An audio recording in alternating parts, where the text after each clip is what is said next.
When you hear the letters ADHD, what's the first thing that pops into your head? Is it a kid bouncing off the walls? A desk that looks like a tornado hit it?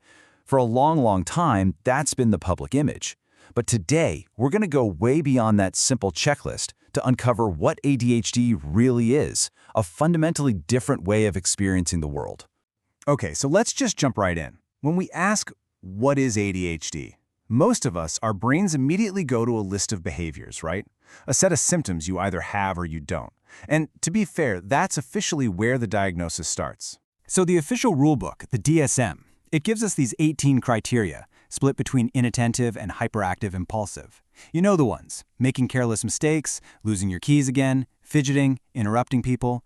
These are the things that, way back when, researchers could physically see and count. It's the outside stuff. And this is the exact point where most people get tripped up. As I was listing those things, you were probably thinking, hang on, I do that. Doesn't everyone do that sometimes? And you are 100% right. Losing your keys or zoning out in a meeting doesn't automatically mean you have ADHD. So what's the real difference here? See, here's the absolute key. That behavioral checklist describes the what, but it totally misses the why. It tells us what ADHD looks like from the outside, but it tells us absolutely nothing about what's actually happening on the inside in the nervous system itself. To really, truly understand ADHD, we have to stop thinking of it as just a behavior problem. We have to start seeing it for what it is, a neurological difference.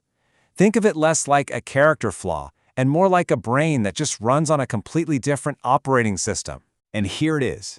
This is the core code of that operating system. A psychiatrist named Dr. William Dodson gave it a name, interest-based performance. And it's actually pretty simple. The ADHD nervous system just isn't wired to get going based on what's important, or what you might get as a reward, or what bad thing might happen if you don't do it. Nope. It performs based on one thing: what is genuinely engaging in that exact moment. And this slide, this just lays it all out so clearly. Look at the divide. For a neurotypical brain, hearing that a task is important, or that there's a reward or a negative consequence, that's usually enough to get the engine started. For the ADHD brain, that's just not enough gas in the tank. To get engaged and access all of its power, a task has to be one of four things: genuinely interesting, a fun challenge, something totally new and novel, or, and this is the big one, urgent, as in, oh my gosh, it's due in an hour.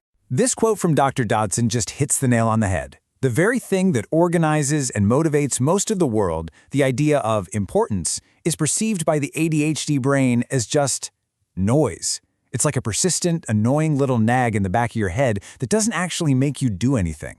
Okay, so if we take this interest-based operating system as our new framework, how does it explain all those symptoms we see in real life? Let's actually put this theory into practice and see how it builds a completely different picture of those classic ADHD traits.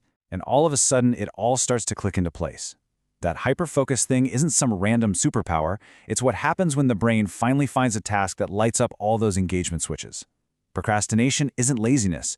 It's a very real inability to start something that feels boring. This also explains that frustrating inconsistency, right? Performance feels random because it has nothing to do with willpower and everything to do with whether the brain can get in the zone. And this table here really gets at the emotional side, which is so often misunderstood. The intense emotions of ADHD can look like mood disorders, but they are built differently. An ADHD emotional reaction is like a flash flood. It's sparked by a specific event, it hits you instantly and with full force, and then it can disappear just as fast when a new interest grabs your attention.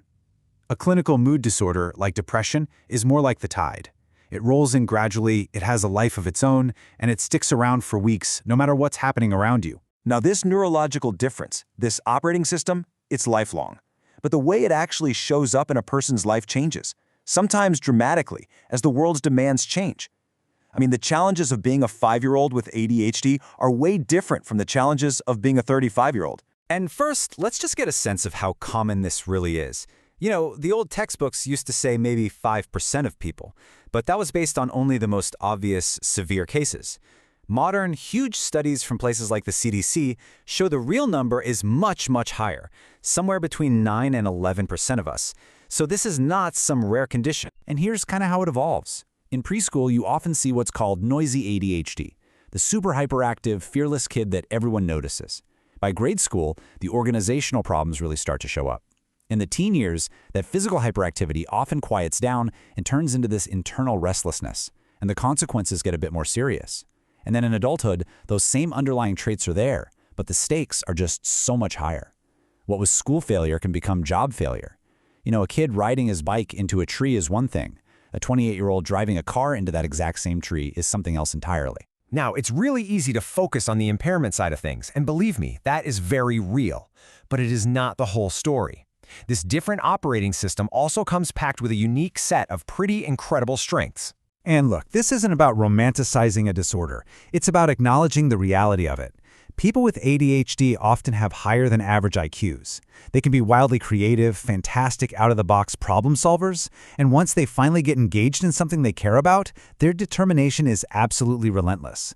They're often incredibly loyal friends and have this kind of quirky, unique sense of humor that makes them just a blast to be around. So really, the whole point comes down to this: shifting our perspective from seeing ADHD as some kind of character deficit to understanding it as a neurological difference.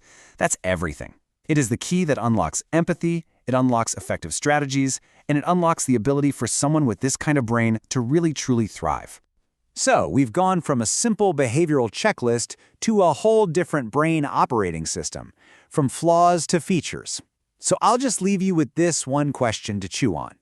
Now that you see the bigger picture, how does it change your perspective on things like attention and motivation, and maybe even on someone you know?